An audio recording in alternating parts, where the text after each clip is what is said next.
Welcome,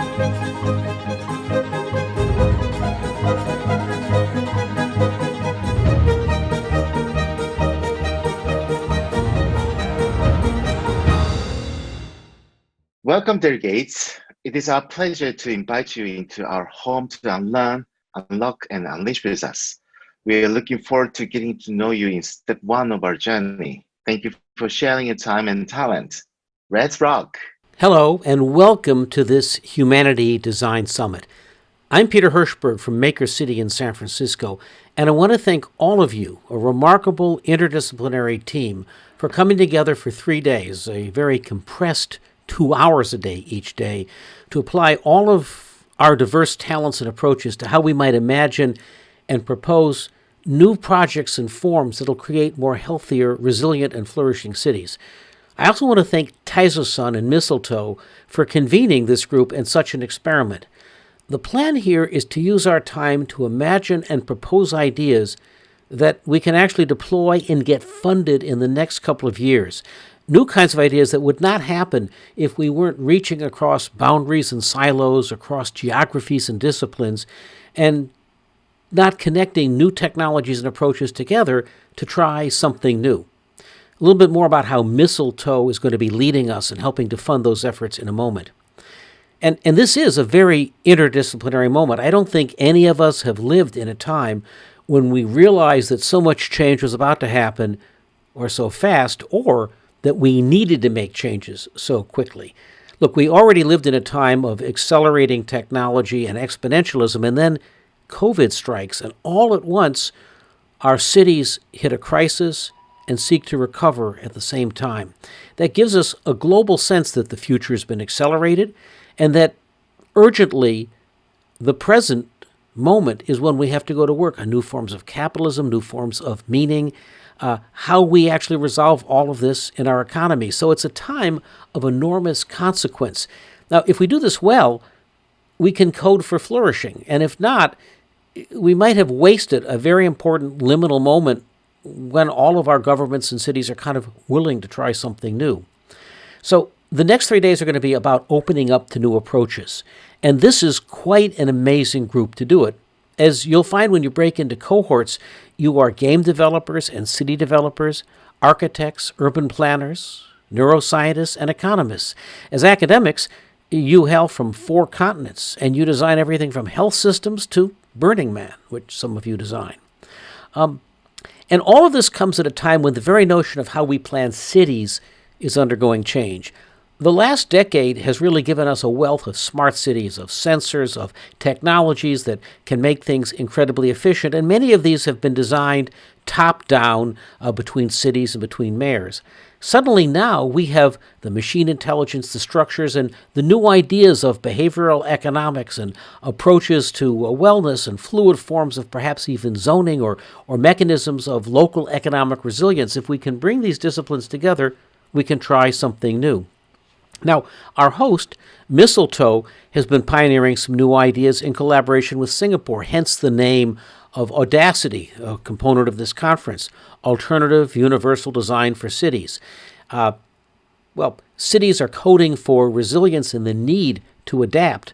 Many of us come from the software and systems world where structures are constantly learning, adapting, and changing. Very different than cities that are designed where a structure sits around for 75 or 100 years. How is it that cities can learn in real time, can adapt, can prototype? I come from San Francisco, where we've done projects in urban prototyping where we involve big swaths of the community in temporary designs that become permanent, where we can all learn together. How can those kinds of ideas be applied? One of the other big ideas going on here is this notion of transformational technology that Nichol will talk to us about. Transformational tech has largely focused on wellness, on the individual, things like meditation, wellness, nutrition, yoga, things that enhance ourselves. But what if our cities could do this at scale and our objective function that we used was flourishing and wellness? Well, that's the context for the next 3 days. Each day we'll have an hour of new ideas and talks, and then an hour where we break out into a cohort where we come up with ideas. And this is the key concept. As we come up with ideas, Mistletoe would like to advance 3 or 5 of them to become globally funded. Big new ideas. They want to actually be a lead investor, fund proposals, take it out to global private equity, to sovereign wealth funds, to foundations. New ideas that on their own might not have legs because generally people fund what they're comfortable with, and we want to break out of our comfort zone. That's the design for the next 3 days. So I want to thank our host, Mistletoe, for helping us conceive of this. I'm looking forward to trying something very new in this new format. And now I'd like to turn it over to Nichol Bradford, the founder of Transformational Technology, who has convened all of us. She's a good friend and someone who's opened my mind to the fact that when we combine traditional approaches to smart cities, new approaches to flourishing wellness and technology, and then the adaptation, the ability to bring software structures to cities, we might be onto something new and right at the same time. Nichol, thank you and welcome. Welcome, everyone. It is my pleasure to share with you a little bit about transformative technology and explain how we got here. So, what is transformative technology? Think of transformative technology as all of the exponential tech that you know of applied to the inner human psychological life. So this is our inner selves, our inner landscapes, and our interpersonal, because the interpersonal is deeply affected by our inner landscapes. And the purpose of this is towards human flourishing. So this includes artificial intelligence, networks and sensors, wearables, biotech, anything that you can think of that is exponential, but really applied to the human mind and to the human heart. People typically don't think of technology in this way, but they should, because it presents a tremendous opportunity to enable widespread human flourishing. And so then that should raise the question, what is flourishing? So flourishing is the full scope of psychological health for individuals, communities, and all of humanity. And specifically what we're interested in with transformative tech is mental and emotional well-being, because we're interested in how people as individuals can become happier, healthier, and more resilient. And for social emotional wellness, we're interested in every individual's ability to collaborate, to adapt, and to help establish resilient communities. And then we're interested in human potential and performance, so that people have the ability to craft a shared vision for humanity. And really, how does every individual become their best self, which they then can contribute to the community? And so the way to think about it is that anywhere that there's an exponential technology, there is a path for human well-being applications, if we design it to be so. And so I work with founders all around the world in over 70 countries and 450 cities.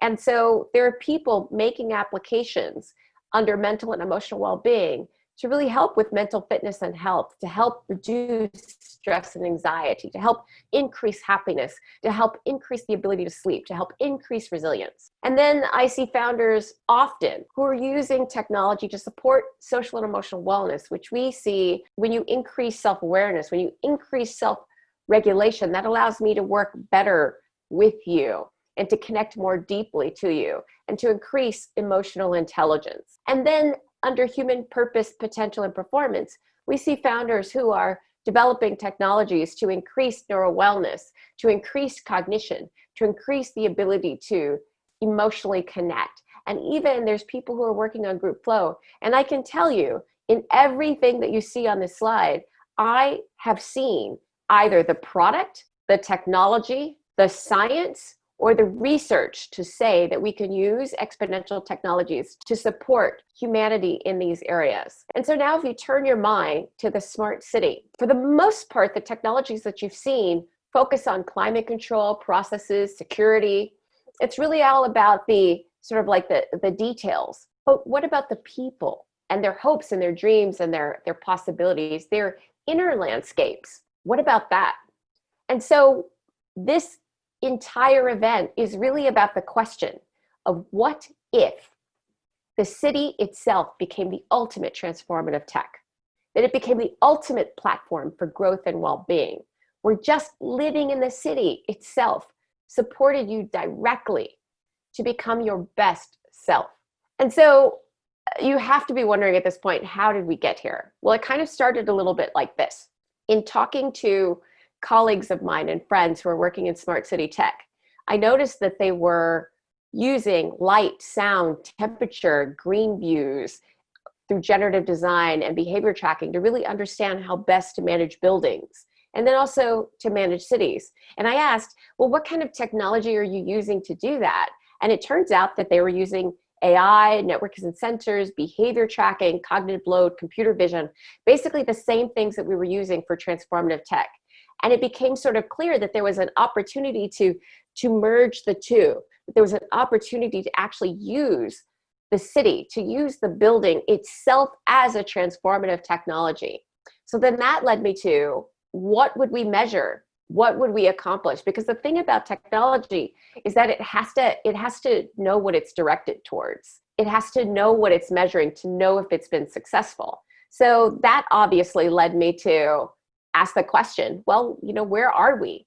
So it turns out that there's a lot of measures for individual flourishing. The Academy has done great work there for 2 decades and more. And there's a lot of work that's happening right now at Harvard and Stanford on group measures. What does it mean for an organization, a group of people to flourish together? And specifically, there's a lot of great work that's happening with Shine and Aetna on this, like, what happens in a group? But one of the greenfield spaces really is what happens at city scale. And so then that sort of led to the idea, let's experiment and expand the insight on the mesh between flourishing cities and tech. And instead of having the development of these things be a relay where, the academy moves first, or an entrepreneur moves first, or an architect moves first, let's do it together. And so naturally that brought together the partners who were sponsoring this and bringing you all together. Mistletoe, their DNA is about unlocking, unlearning, and unleash, and looking at things differently. They have a DNA of experimentation that I love. And then transformative technology. We work with founders all around the world. We have the ability to say, here is an area of change where you can have great impact, and founders will build in that area. And then we have an organization like GTC who has a demonstrated commitment to the city. And our advisors came on board. So you already have met Peter and you've learned a little bit about me. But over the next couple of days, you'll hear in depth from Delicia Colasoria, who is one of the leaders at the Center for the Edge with Deloitte, a think tank that is thinking about these types of issues. You'll hear from Mickey McManus, who I'll introduce in depth next, and Beth Coleman, who's a city thinker and an artist and a designer, and you, the architects, the public health experts, the city planners, the people who are on the front lines of where technology and cities and flourishing touch humans. So all of us together are here for this experiment. As you move into the next couple of days, I want you to understand that anywhere there is an exponential tech, there is a path for a human well-being application. And so for you, dream of the solutions, dream of the questions, dream of the things that you want to understand, and know that together we can find the tech to enable those experiments. That is not the hard part. The most important part is, what is the kind of city that you want to live in? What is the kind of city that you want to create? And to think of what those experiments might be. And we'll find the tech to enable the experiment. And then together, we shall make it so. And so now I want to introduce Mickey McManus. Mickey is an extraordinary human being. He is a pioneer in the field of collaborative innovation, pervasive computing, human-centered design, and education. Mickey holds 10 patents in the areas of connected products, vehicles, and services. He's an executive coach for high potential leaders, a senior advisor at BCG, and a research fellow at Autodesk. And he was the CEO of Maya Design Software and wrote the book Trillions, both of which have received numerous awards. And so Mickey is the guide for your next section. And you are so welcome here. And we're so grateful that you're joining us in identifying these experiments to connect the mesh between flourishing cities and technology. Thank you so very much. My digital twin has joined. Hi. Yeah. No, I don't think I'm your digital twin or your virtual twin or whatever. I feel like I'm probably more like your uh, imaginary stunt double. You kind of call me in to try wild things. And I guess it's crowded in here inside this space. I feel like there's an awful lot of me inside here, all thinking different things, and then we all kind of come together and try to do something in the world. Um, Thanks for inviting me. And what I thought I would do is sort of zoom in on what we're going to be talking about over the 3 days. And today is the first day, so we're going to actually talk about minds and meaning. And in a sense, minds and meaning are sort of about what makes us human, and in a sense, it's sort of the inner landscape of the mind. It's not the outside world, but it's our sort of inside world. And how do we get out of self-doubt, and how do we get to a point of curiosity, and I don't know, really my goal would be to how do we help feel a sense of agency? How do we grow ourselves?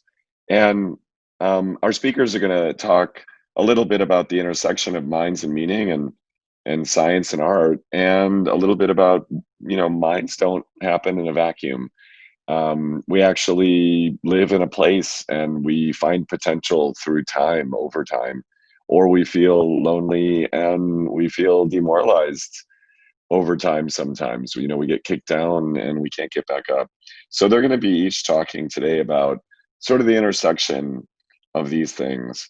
And tomorrow we're going to have sessions that really look at sciences and arts.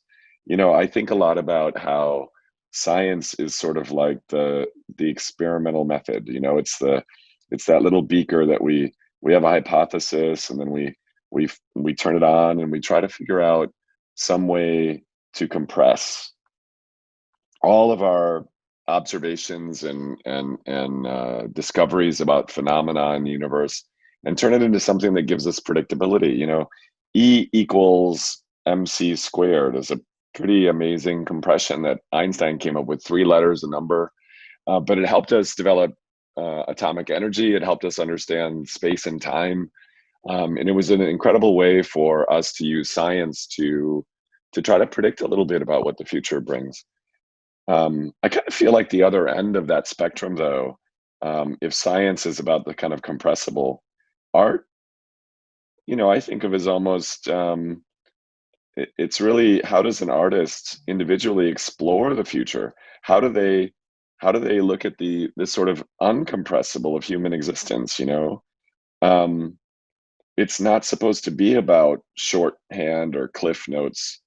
Um, in some ways, it's about expanding. It's understanding the inner mind.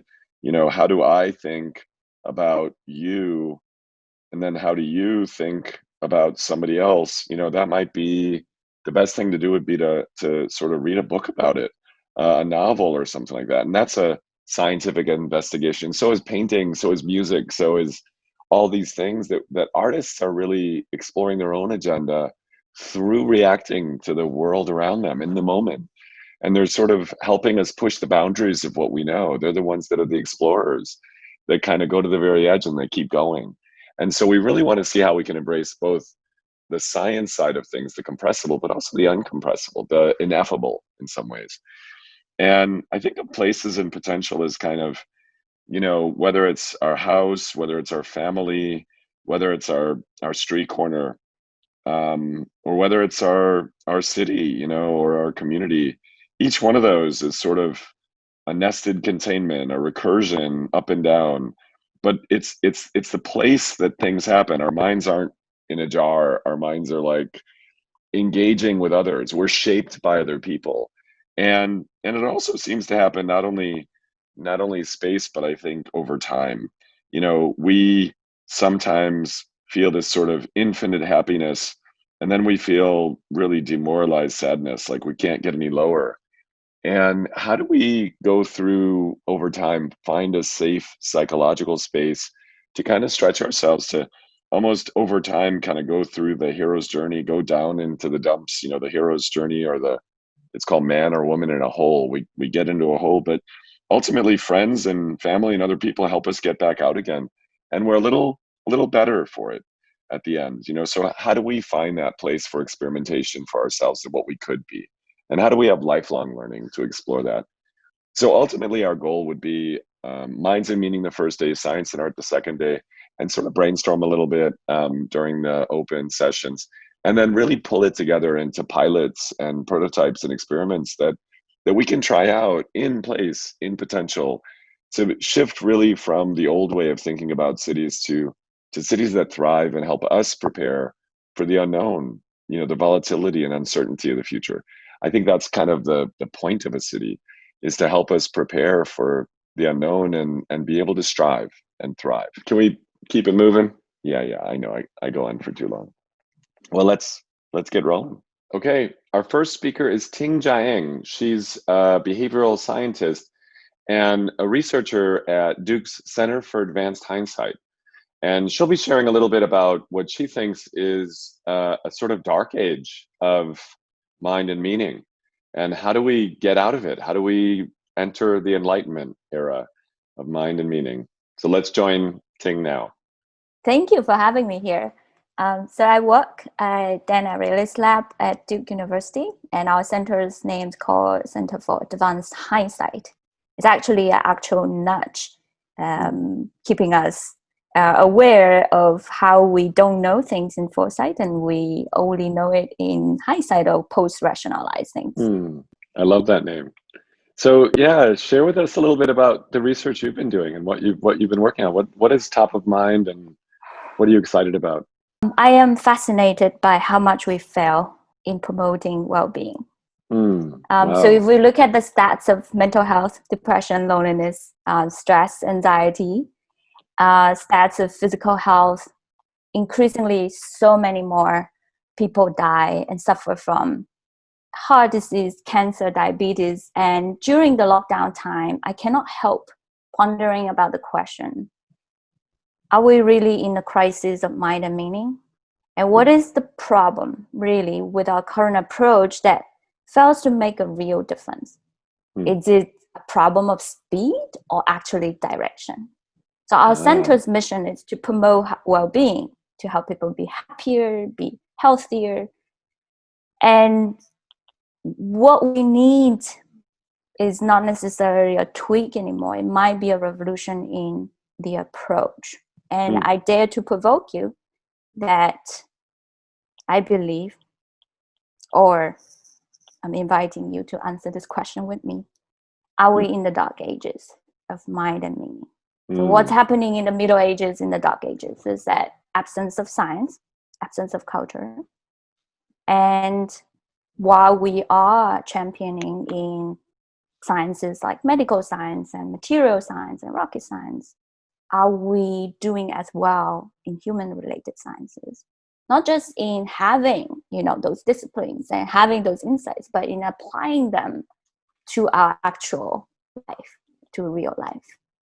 So if we look at all of these problems, they are as fatal as cancer, right? And if we look at heart diseases, in fact, we have scientific evidence proving that lifestyle, our behavior, our daily lives, decisions can be 4 times more effective in preventing those diseases and 2 times as effective as in curing than medicines available for them. And most unscientifically, we blame ourselves for not being successful in those lifestyle optimization and change. And once we realize what's wrong, what do? We make New Year resolutions about it. And after a month, a third of us already gave up. They never work. Yeah. But then we make the New Year resolution over and over. It's as if like taking that, Chinese herbal medicine. I mean, I've taken lots of Chinese herbal medicine in my life, but some of them really are not working, and we don't understand that we're not being scientific about it. And we kind of blame ourselves, like we don't have enough willpower, or we should be able to do better. And we also maybe think that we're experts because we're human, we're inside of our bodies. And it we turns have some out intuitions. We have some we do- partial knowledge yeah. about it. And it makes us very kind of comfortable just resting on those, understanding. Especially in today's world. I mean, we're we Google about things and we feel good about those partial knowledge. We don't realize that behavioral change and human decision making can be as technical as curing cancer and bleeding. Changing our habits, what influences our behavior, really goes beyond our attitudes and intention. There's a reason that we know not to hurt ourselves by putting our hands on fire or cutting ourselves, but we keep on staying up at night, overeat, text and drive, or smoke, which kill ourselves. So it's not that simple. This is quite a well-known example in behavioral science. These fascinating differences among cultures in organ donation rate. And if you look at it, you might see this maybe it's country differences. But then taking a second look, Netherlands and Belgium are very similar lowlands, right? One is having 28%, the other is 98% in organ donation. What explains the difference? Is it because one culture is more ethically minded? It turns out that the forms were designed differently. So by default, in the upper one, it's an opt-in. You check the box if you want to participate. And people don't check the box, they don't join. In the opt-out one, you check the box if you don't want to participate.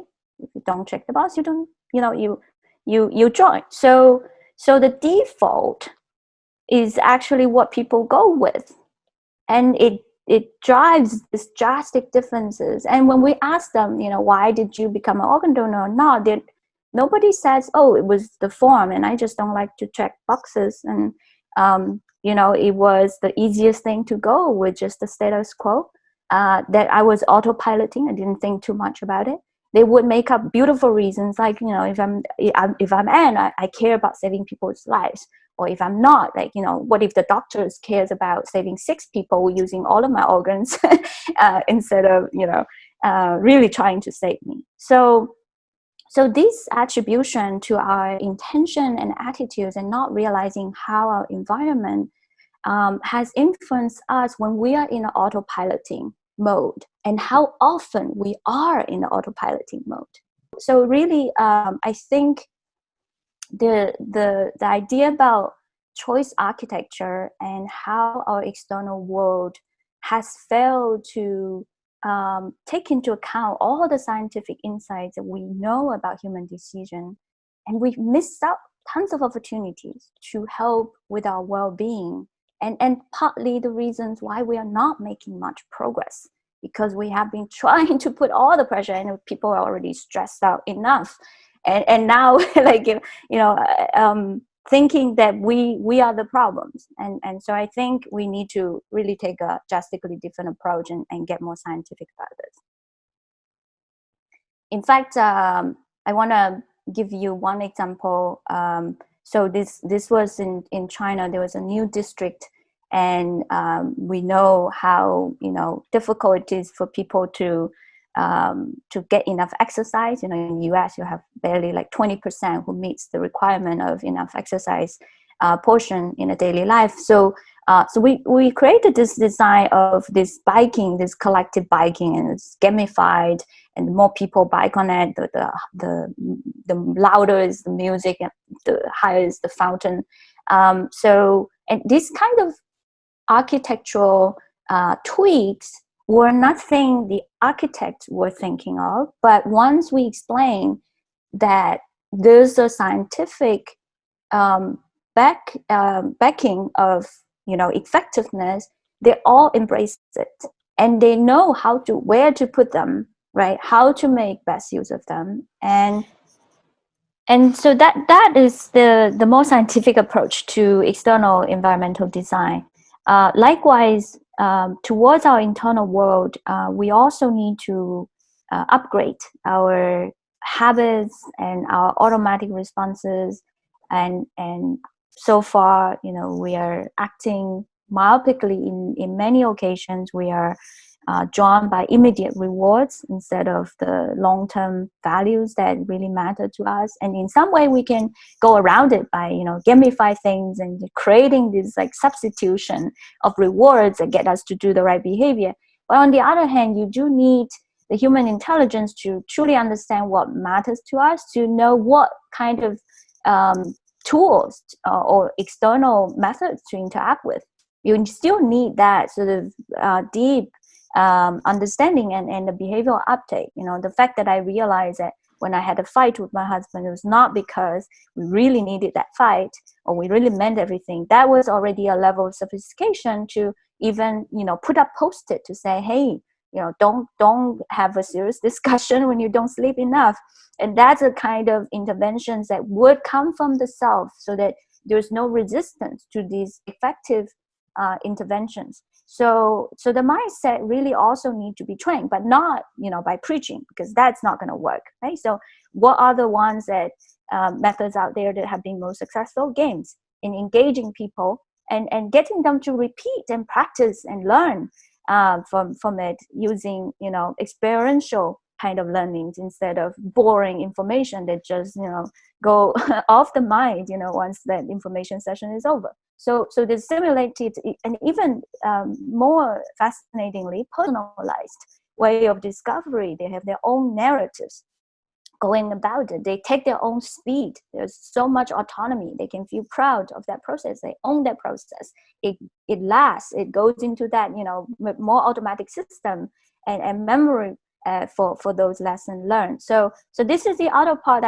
There's lots of potential for embedding games in physical and digital space that would upgrade the human capacity. But it's important for us to identify which factors really matter in terms of our capacity to make a good impact on our well-being outcome. So last but not least, if we think about a new approach that is really based on fact, personalized learning, can we think about a living lab, in a physical space or digital space, where we embed, all of these cutting-edge interventions, but also tweak, iterate, and use a evidence-based approach.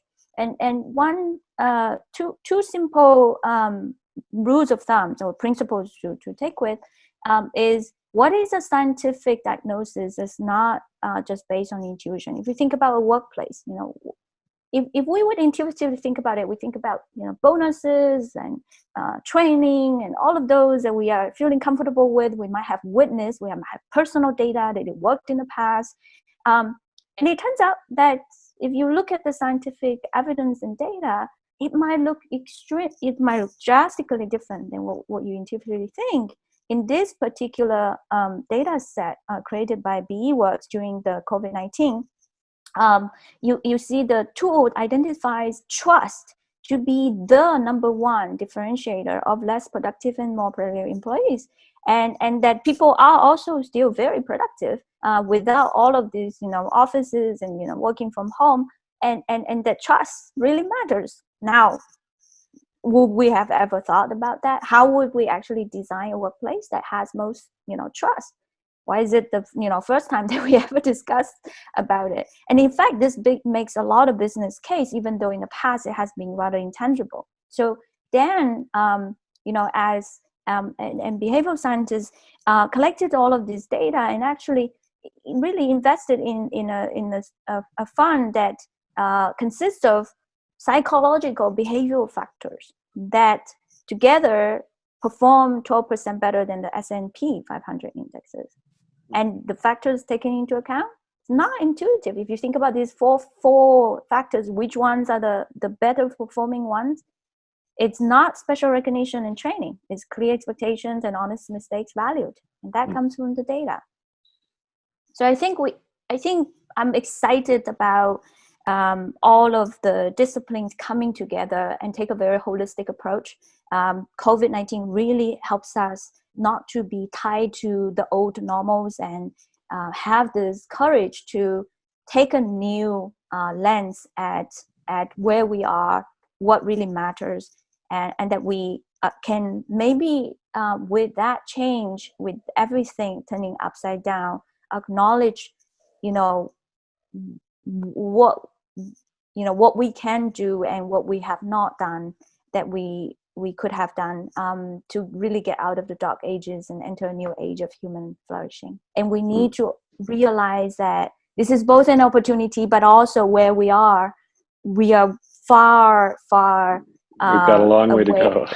But it's exciting though. We're and I think starting. you're interested in working with architects and urban planners and a whole bunch of different groups in different parts of the world to really help say, how could we do an intentional experiment, not just the almost accidental experiments of like COVID and things. How can we be intentional? But how can we actually pilot, you know, I love that twin cities idea, right? The idea that you have a common health practice in the middle, but you've got one control, they just do what they do. And you've got one that you're doing little subtle interventions based on stuff we know from science, but it's more evidence-based.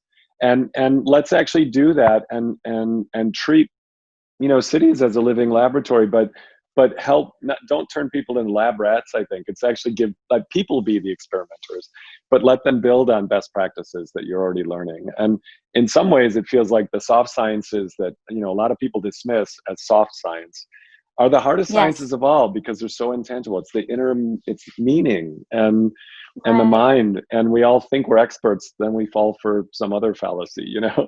This is great. And we're just so glad you could join us, and we're hoping you're able to participate as this initiative moves forward. Thank you. Thanks. I'm excited. Next up, Neta Tamir.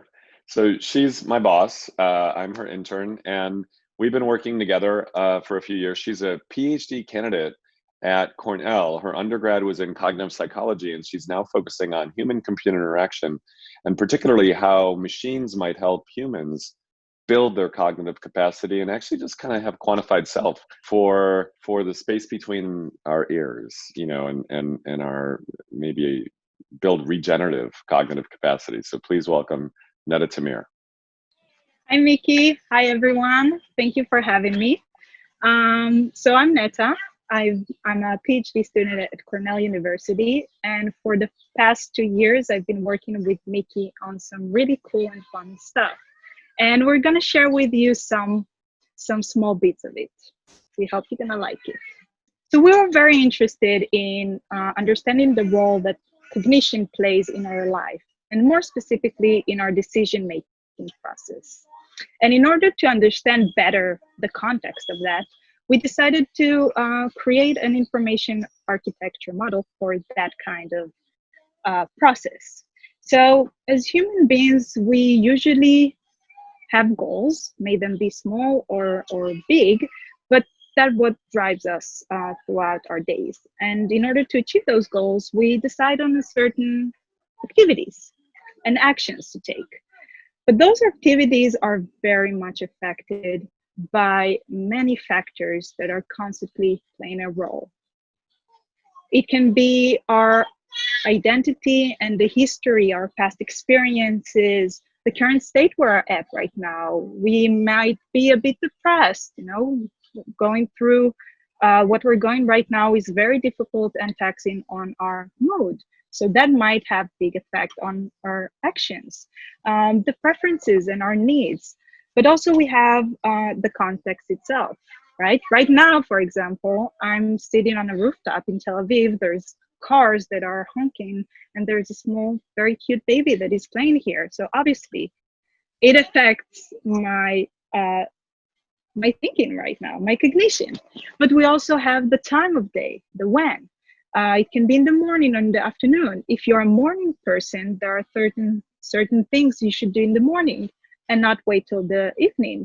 And there's also whom we're doing the activity with, the action with. Some people will help us in certain things and some less. And there's also externalities, events that are beyond our control, like government policies. But we also have the resources. We have the artifacts that we're using to deliver a message or make a decision. For example, right now, I'm using a presentation to show you some of the work that Mickey and I are working on. There's methods and skills that we've acquired throughout our life, and we have our cognition. those small things that basically is the fuel for everything we're doing. And the interesting thing is that they're all affecting each other, and which means that it's very much a dynamic process that has so many small factors. And what we mentioned here are just the big ones, the main things we chose. But there are many other things that are affecting our decision process.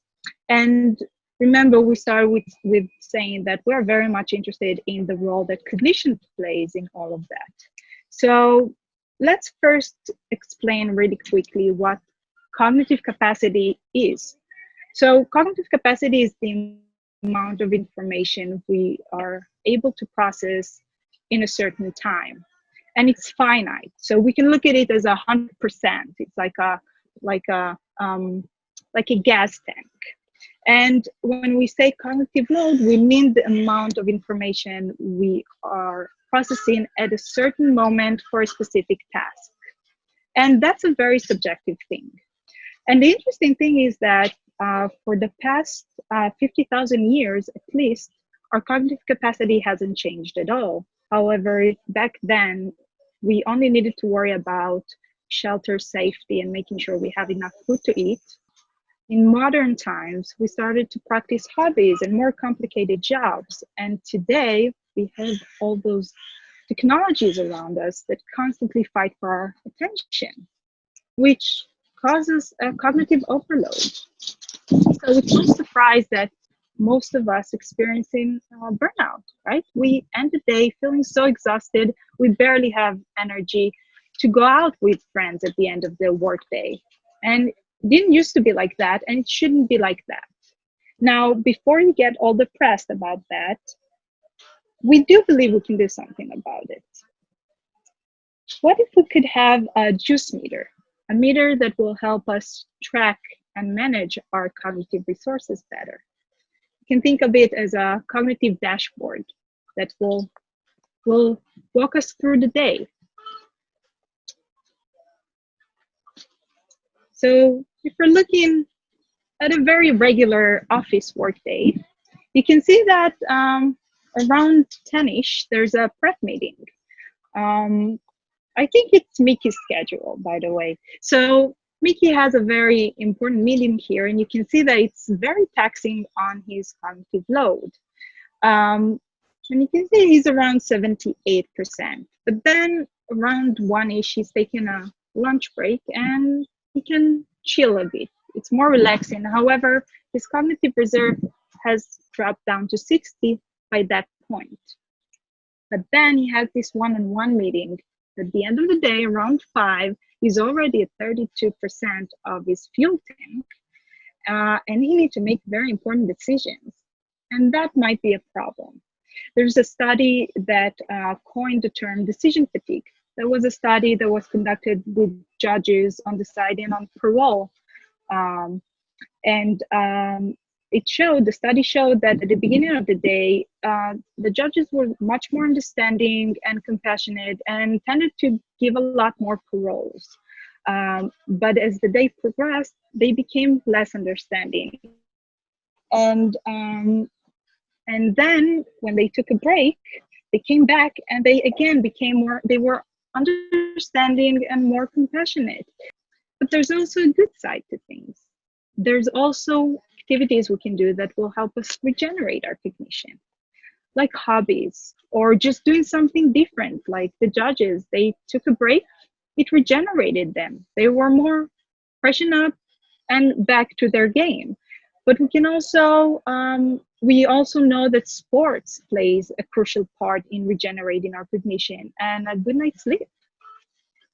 So if we can track all those things and learn what's best for us, for our subjective cognitive usage, we can improve our well-being or the way we manage ourselves much better. So taking all that, we envision that we'll have a dashboard that will show us kind of a summary at the end of the day of what was your cognitive usage, what were the activities that consumed the most. So here you can see an example of my own cognitive usage, and that's just an estimate. We did not do a study on that yet, but I believe that that's the way that I consume my cognition. And you can see that reading consumed a lot of cognition. Now, you might think that it means that I just read a lot of hours. Well, that's not the case. You see, I'm a dyslexic person. So for me, anything related to reading or writing is very taxing on my cognition. So even if I'm spending 30 minutes, it's gonna consume a lot.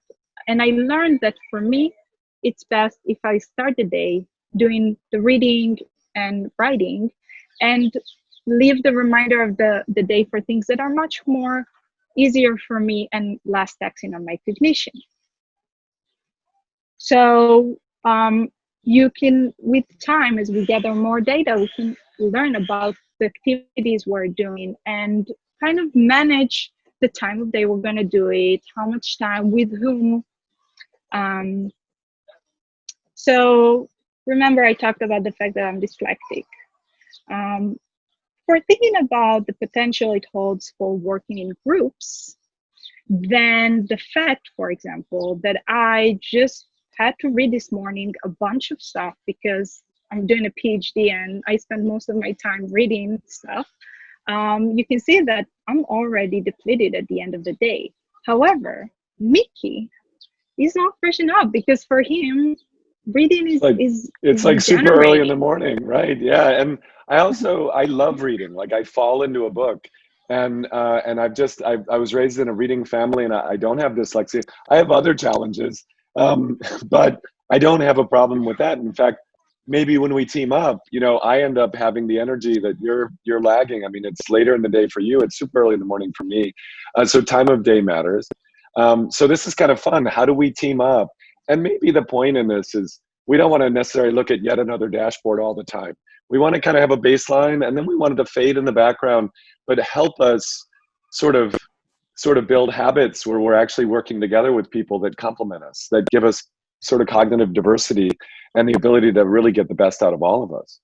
So Neta, what might this look like in the physical space? What might this look like if we were actually thinking about a new kind of way of building a community or even an office or a meeting or something like that?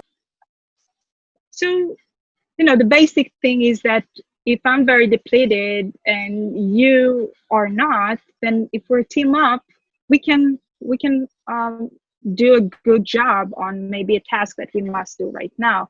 But if we're thinking more further to the future, the room can read us. The room can sense that we're getting depleted, and maybe we can shake things up. Maybe the room should change the structure of it. Maybe now, instead of sitting around the table will go down and we'll have whiteboards coming out from the ground, and we'll continue the meeting while drawing things and talking and moving around the room.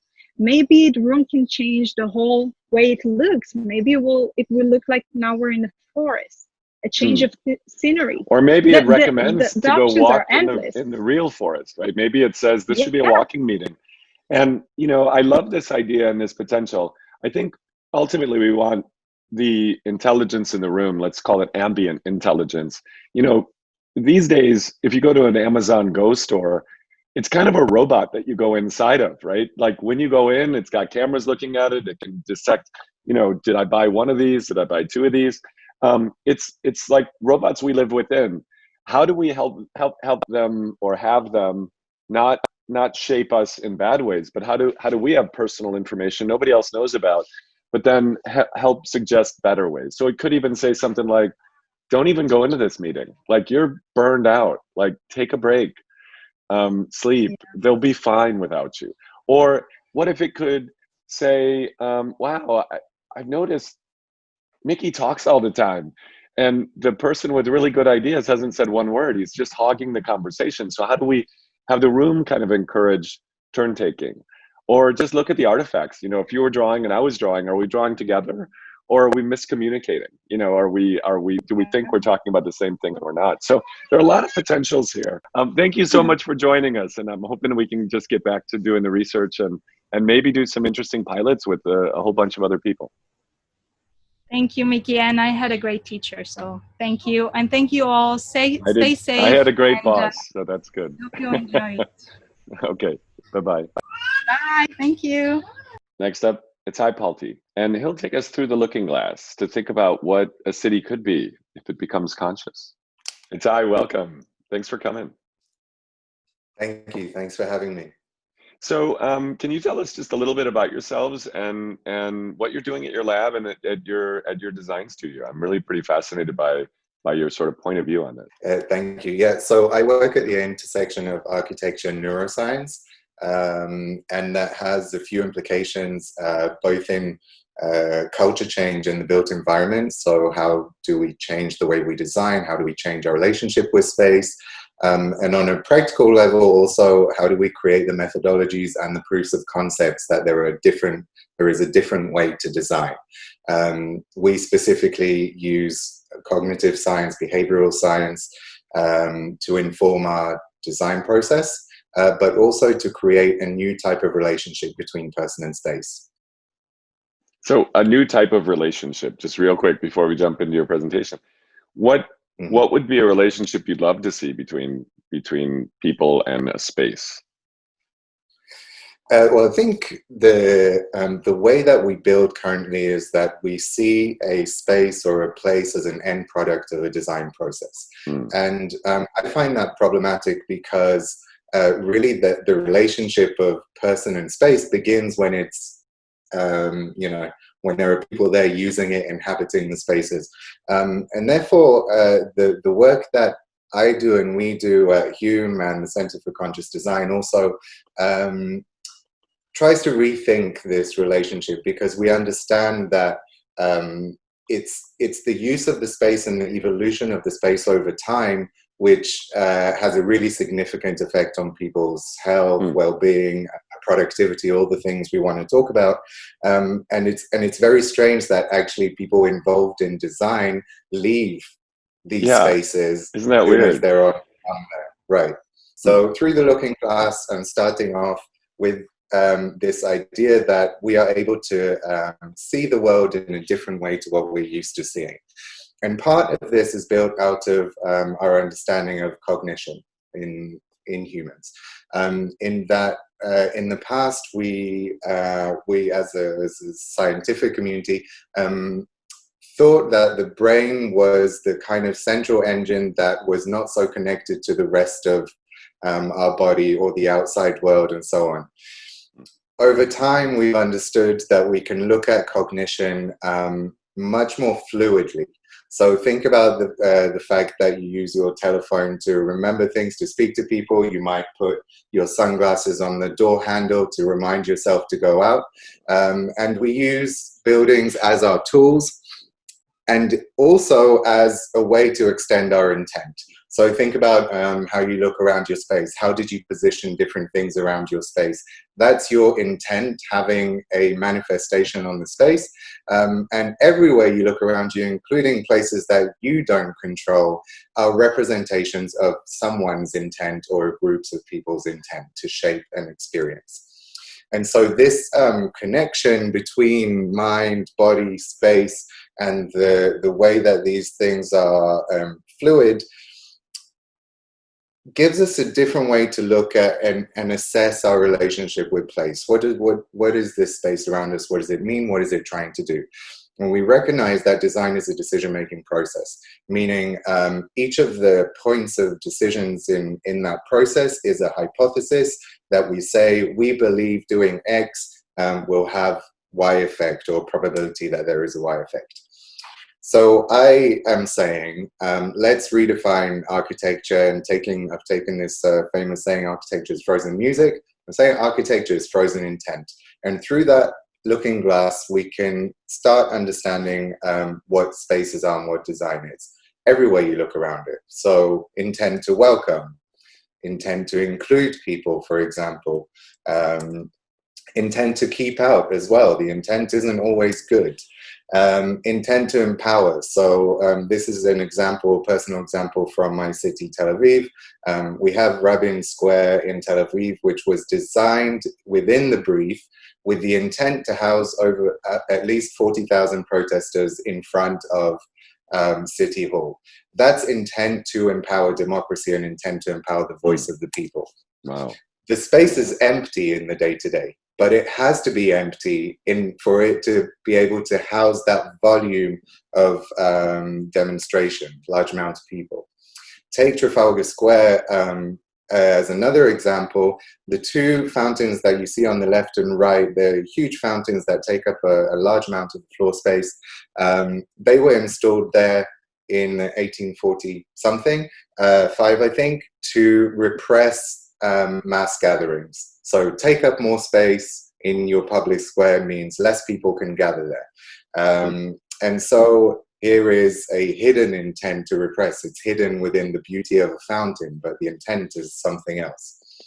And so you use this lens to look at your city. When you walk around the city and think about how it affects you. First of all, as we see it through our scientific lens, cognition. So how does space affect our cognition? That's our attention capacity, our creative thinking, the way we might empathize even.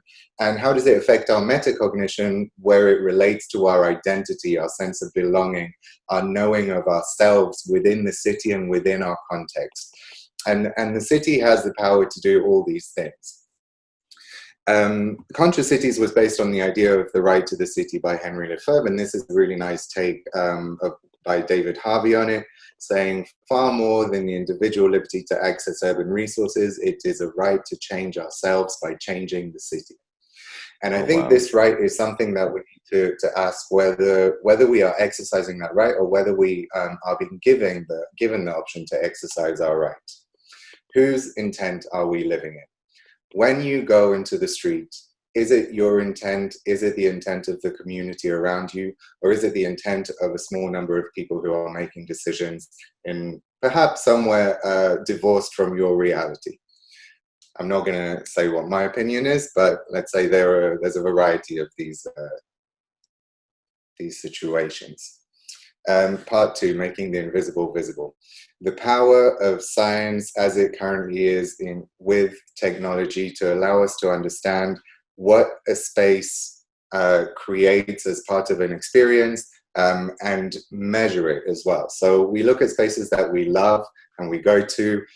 Their intent was to create a sense of curiosity, a sense of awe, perhaps bring people together. These are buildings that we flock to, but would not be commissioned right in today. They weren't probably commissioned that much in that period as well, and this is Gaudi in Barcelona. Why? Because how can you commission something that you can't measure? So we commission things and we think about things in the way that we can measure. So streets, when we put the metric of success as movement as an example, we strip it and we engineer anything out of it that doesn't serve that purpose. And so we strip our streets and engineer serendipity out of them because they might be lowering that metric that we've attached to it, which is how many cars speed through it, how many bikes, how many whatever. But the choice of metrics creates an evolution of a space. So you look at how airplane seats in front of our eyes over the years get narrower and narrower. Sorry, that slide went through. But the reason for it is that the metric attached to it is number of passengers or profits, and therefore the space evolves over time according to that. Sometimes we can't help it. We're given all sorts of ways to measure the world and speak to the others about it objectively, and that affects the way that we look at what is possible, what's possible to measure, what's possible to affect, what's possible to talk about. Many people might think science is there to replace design. When we talk about science-informed design, it's not. Science cannot design. What it can do is shift design from efficient to effective. And that means getting rid of old metrics that create a mechanical relationship with space and creating new metrics that speak to the human experience and human well-being. So we're adding human metrics to all the existing metrics that we already have, which sometimes represent, but often don't represent the human experience. And human metrics can be many different things: behavioral, physiological, cognitive, metacognitive. These are all things that we are able to draw from scientific research to give us context of how does this fit within a design process. Also a scale on the level from individual to society, as you can see here. Part 3, what's in a city? So here I'm going to take these two kind of ideas. First of all, the lens to look at architecture as intent. Secondly, this way of measuring the human experience and how that's going to affect us. And I'm going to start with a very simple example, which is, how does knowing about the content of food affect our consumption? And we know that most of us in our lives also saw the period where there was no indication of what's in food, and we know what happened when we started seeing the numbers. Our consumption changed. And so this is what's happening to architecture. We are starting to put numbers to the invisible, and it's starting to change what people expect of spaces. The three articles on the right are related to the Conscious Cities movement, which I lead, and change is there to change the way we see the built environment. The third one, the final one on the left, is interesting because sick building syndrome is something that once you give a name to it, you're able to talk about it, you're able to even sue people for its effects, and therefore it has very direct effect on consumption. And so you say, okay, when we know what we're actually experiencing in the way that we know what we're eating, we might think differently about space. That works also in the other way. So information that comes in about the health benefits of nature is starting to say to us, nature affects us in a positive way, restores our attention capacity, brings calm to our lives, perspective, relaxation, and we start attributing those things to nature because of what science is telling us. And so we start saying, okay, so nature is good for us, therefore I must surround myself with nature and everything that comes from nature. But it raises a question, because it almost ignores the fact most of the time that we live and experience space through changes of social contracts. We are in the city and we are in the street, and the social contract there is efficiency and movement and business, and if that's not what you're doing, then it's not right. It's not right to speak to a stranger in the street, because who has time for that? You're in the street, it's about efficiency. But studies that talk about parks and people's behaviors in parks and nature talk about pro-social behavior.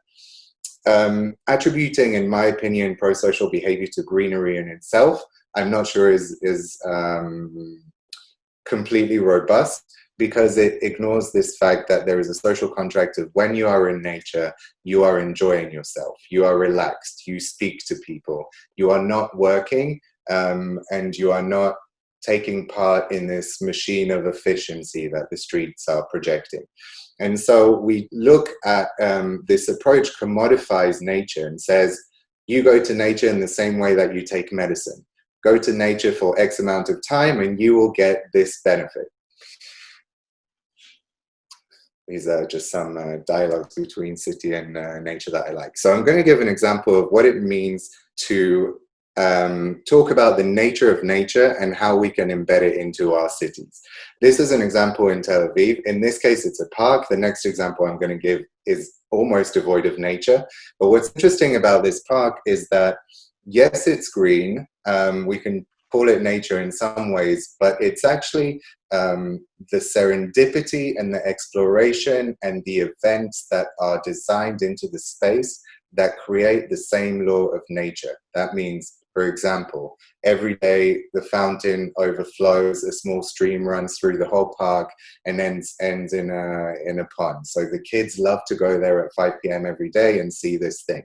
When they were building it, they hid all sorts of treasures within the soil so that kids could explore and dig and find them. And I even have one myself, even though I'm not a kid. Well, not age-wise, and I love to this idea. create. It's kind of like a treasure hunt, built in, and it means that it's the opposite of what you said earlier, right? That architecture is frozen intent. It almost is like the kids actually bring intent to it by digging, they change the architecture. I love this. Wow. Right, they enact it. So the theory of enactivism in architecture is that it's also the person that acts on affordances and creates the opportunity and creates the experience. And so you could say it's not frozen intent, but it's absolutely the intent of the designer to create the nature of nature and for children to enjoy exploration, and something that doesn't exist in the street. You do not explore in the street. You do not find serendipity in the street. And this is a question, right? So this is a project I worked on called Urban Thingscape in Philadelphia, and we worked with two child psychologists, Kathy Hirschberg and Roberta Goningoff, who pioneered the science of playful learning. So child development works better through play in many different ways. And so we translated the science of that, and we created a space for play, exploration, interactions between caregiver and child at a spot where people wait for the bus.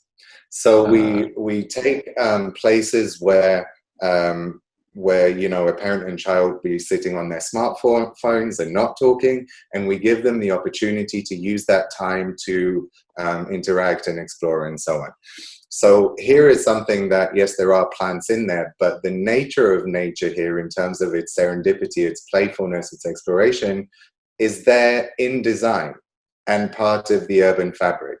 And so I love this. Yeah. Well, and it also, you make me think of, you started with through the looking glass, how do we go into a different space? And now you're kind of wrapping with the nature of nature. And it feels like you're talking about human nature as well, right? And not just this kind of artificial idea of pro-social behavior coming out of a park or something, but really kind of allowing human nature to shape the intent. And I wrote down inactivism. I thought that was a fascinating word. Like I'd never heard that before, but that you enact, you actually, it reminds me a little bit of tactical urban prototyping, which is something that happens a lot in San Francisco. Right. Sometimes, surprisingly. So let's wrap this up. Where are you at in terms of, things that you'd like to share, maybe a last slide or two, and also what do you want to provoke the attendees? What kind of either provocation or pilot or experiment would you love to run, and what do you see as an opportunity for a sort of a wise city or a thriving city? Okay, so the project that I showed you, we were solving a problem. It is in a promise zone in Philadelphia where children come from disadvantaged neighborhoods and enter education with a word gap. We understood there was an opportunity to use the space to solve this problem, and we carried out a method which also included impact assessment to prove the worth of this investment on social return. So how does it affect child development and so on? I think we have a lot of issues that we need to solve in our cities. You can talk about what COVID has done, but to me, the issues are the very same issues that were there before COVID. Loneliness, problems in belonging, lack of community, lack of trust. And I think that as a provocation, I will say, all of these things may be a result of the way that we treat our shared spaces as a place for efficiency and not for experience and solving all the issues we want. And so I want to ask about, can we look at what we are drawn to in nature, curiosity, exploration, and so on? Can we embed that into our streets in a way that is both effective for the experience of the people and affects their health and well-being, and also create the economic models that show that this is a worthwhile way to reshape our cities? I love it. And so I'll finish off on this quote from Einstein to say, now that we're starting to count the right things, let's use it. And that's probably my message here, my provocation. I love it. Well, thank you so much. You know, Itai, you've given me like a ton of ideas, right? From an activision to moving from effective to or efficient to effective, to this notion of let's not just do this kind of artificial apply, parks are where you have fun, period. This is where you get things done, you know, kind of thing. But also this notion that a place just begins to be the architecture when it's actually used, when it starts to accrete memory. And I loved your I loved having Spock there, because I think he's our kind of icon for the tension between trying to be logical and count everything, but also, yeah. I love it when people notice that, because it's a hidden fault in the slide, because Spock is rational, so most of those things don't count for him. Usually I give it as a quiz, but you spotted it without. Yeah, well, and I think, you know, I always thought of Kirk, Spock, and McCoy as being just different people inside of your head. You know, Kirk was this sort of super passionate, come on, let's go. And, you know, Spock was rational, and then McCoy was the kind of smart, you know, smart aleck, I guess. Yeah. So who would you love to work with? You know, if you could have a different kind of discipline, or a different, you know, somebody that's not in your world, but you think is really important, like the kinds of other teammates, other disciplines you'd love to participate in a pilot, you'd love to do a prototype with around kind of this idea of a different kind of a street, for example. Yeah, so I think the type of people I work with and want to continue working with are those in organizations that can pivot towards an evidence base and towards a different way of understanding effectiveness. That might mean redefining what productivity is. It might mean redefining what the street is for, redefining what a community is. And we have a way to translate all this scientific knowledge into very useful information, and to use technology to create a much more direct dialogue that can have a huge effect on how people perceive their agency and relationship with space, and also with the other people who inhabit those spaces. I love it.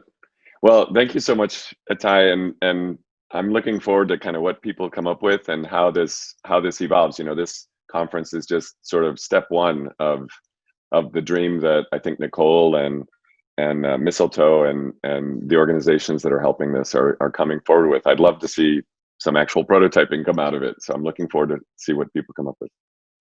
Absolutely, thank you. It's been great. I'm looking forward to seeing what happens in this initiative. I think it's a great initiative, and I'm interested to take. Well, and thanks for inspiring us with this idea of a movement around conscious cities. I think it's kind of beautiful. Hey, Peter. So we just heard from the kickoff speakers for day one. We're talking about mind and meaning, the inner landscape, and how we actually cope with both well-being and our sense of purpose, but also how we build capacity. What were some of your reactions to the three speakers, Ting and Neta and Itai? Here's what I learned. When we started today, we said, look, this was about flourishing cities. We called it a Humanity Design Summit. And you might ask, what's that? Okay, what we learned from Ting is that, okay, through the Enlightenment, we exposed the sciences. We went into this whole era of hard sciences. But today, we may actually be in the dark ages of the kind of sciences that promote wellness, flourishing, doing very well, because we've barely been able to measure it and act on it. And what Ting points out is that through things like behavioral economics and studying these things, we can actually bring about people behaving better and being happier if we actually apply our new techniques to it. And it now becomes clear we're just at the beginning of that. And then we've got to bring some enlightenment to this dark age. And I think in some ways what she was flagging is the soft sciences are some of the hardest of all. But we've actually done some work. There is science to be done, but we have to apply the scientific method to these intangibles. You know, well-being and decision decisions in general. And what she talked about was choice architecture between in the external world shaping the way we make choices and the internal world trying to understand what are the choices we want to make and where do we want to grow. And then what Neta adds to this is this notion that all of us have like a personalized function for cognitive load or how we respond to things, right?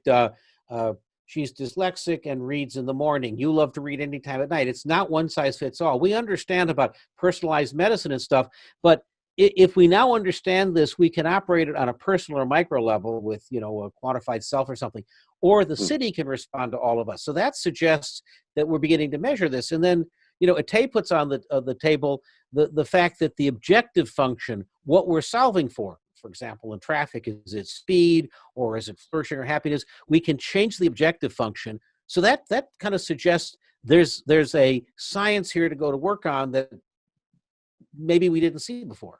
Yeah, and I think Itai brings it nicely together as this notion of, what's the intent of the city? And once you ship the city, the streets and the roads, that's just the beginning.